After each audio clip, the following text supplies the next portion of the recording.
4 বছরের সংসারের ইতি টেনে বাধ্য হয়েছি ডিভোর্স দিতে। আমার স্ত্রীকে ওর কোনো দোষ ছিল না। হয়তো আমার ভাগ্যটাই খারাপ ছিল। এই 4টা বছর আমার বউয়ের মন জয় করার জন্য আমি কত চেষ্টাই না করেছি। হ্যালো এভরিওয়ান, আসসালামু আলাইকুম। আশা করি সবাই অনেক ভালো আছেন আর সুস্থ আছেন। আপনাদের দয়ায় আমিও ভালো এবং সুস্থ আছি। আশা করি সবাই পুরো গল্পটা শুনবেন। এই গল্পটা ছিল মূলত একটা ভাইয়ার তার জীবনের কাহিনী। আর মূলত আমার পেজটা ব্লগিং পেজ। আমি তারপরে গল্পটা শেয়ার করতেছি রান্নার পাশাপাশি। সবাই সম্পূর্ণ ভিডিওটি দেখবেন। ভালো লাগলে অবশ্যই লাইক, কমেন্ট এবং চ্যানেলটি সাবস্ক্রাইব করে দিবেন। তবুও সফল হতে পারিনি। কত ভালোবাসতাম, কেয়ার করতাম। ও অসুস্থ হলে আমি টেনশনে ঠিকমতো ঘুমাতেও পারতাম না। মাঝরাতে উঠে শরীরের অবস্থা জানার চেষ্টা করতাম। নিজের চেয়েও ওকে বেশি ভালোবাসতাম। ওর প্রতিদানে পেলাম শুধু অবহেলা, ঘৃণা আর খারাপ ব্যবহার। কাছে যেতে দিত না, যদিও এসব সবার সামনে করতো না, রুমে বা ফোনে করত। ওর শরীর আমার কাছে থাকলেও ওর মনটা সারাক্ষণ এক্স বয়ফ্রেন্ডের কাছেই পড়ে থাকতো। ফলে ওর এক্সের সঙ্গে নিয়মিত যোগাযোগ ছিল। একবার হাতে নাতে ধরেছি, কান্নাকাটি করে ক্ষমা চেয়েছে। আমি বারবার ক্ষমাও করেছি, তবুও কেন পরিবর্তন আসেনি। বিশ্বাস দিত আর কখনো এমন হবে না, কিন্তু গোপনে ঠিকই তাদের যোগাযোগ চলতো। একসময় সহ্য করতে না পেরে ওর এক্স বয়ফ্রেন্ডকে রাস্তায় ধরে ওদের চ্যাটের কিছু স্ক্রিনশট দেখাই। বললাম, তুই কি চাস বল। সে বলল, আমার সঙ্গে বেয়াদবি করিস না, এর পরিণাম কিন্তু খুবই ভয়াবহ হবে। আমি হেসে বললাম, কি করবি ভাই তুই। তখন সে বলল, আমার গায়ে হাত তুললে তোর বউ তোকেই খুন করবে। এইসব শুনে আর নিজেকে কন্ট্রোল করতে পারলাম না, রাস্তায় তাকে ইচ্ছা মতো পেটালাম। ঘটনাটা বউয়ের কানে যেতেই কান্নায় ভেঙে পড়ে। আমার 2টা নিষ্পাপ বাচ্চা বাসায় রেখে ও একা চলে যায় ওর বাপের বাড়ি। জোর করে আটকানোর অনেক চেষ্টা করেছিলাম, কিন্তু ওর প্রচণ্ড গালাগালির কাছে হেরে গিয়ে যেতে হয়েছে আমার। ওর যাওয়ার পর জানিয়ে দেয় সে আর কখনোই আমার সংসার করবে না।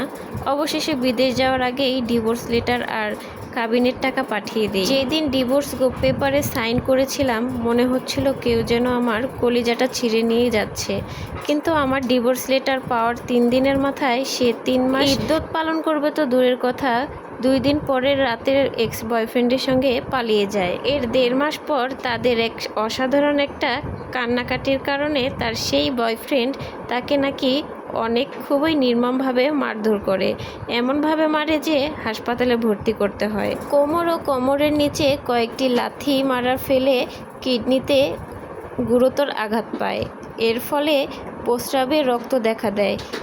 আইসিইউতে ভর্তি করাতে হয়, পরে জরুরি বিভাগে অপারেশন করাতে হয়। যাকে আমি আমার 5 বছরের সংসার জীবনে রাগের মাথায় একটা চড়ও মারিনি, তাকে এমনভাবে মারার কথা শুনে আমি কান্নায় ভেঙে পড়ি। বুকটা ফেটে যাচ্ছিল যেন। কি পরিমাণ কষ্ট পেয়েছিলাম তা ভয় প্রকাশ করতে পারবো না হয়তো। এই ঘটনার এখন 3 বছর 2 মাস হয়ে গেছে। আমার প্রথম স্ত্রী আবার ফিরে আসতে চাচ্ছে। এখন খুব ইমোশনাল ব্ল্যাকমেল করে, কথায় কথায় কেঁদে ফেলে। বলেছি, তুমি অন্য কোথাও বিয়ে করো, আমি আর মেনে নিতে পারবো না। তবুও কান্নায় ভেঙে পড়ে বলছে, প্লিজ কলিজার টুকরা, এভাবে বলো না। তোমাকে ছাড়া থাকতে পারছি না। খাওয়া, ঘুম সব কিছুতেই তোমার কথা মনে পড়ে। আরেকবার সুযোগ দাও, পৃথিবীর সেরা স্ত্রী হয়ে দেখাবো।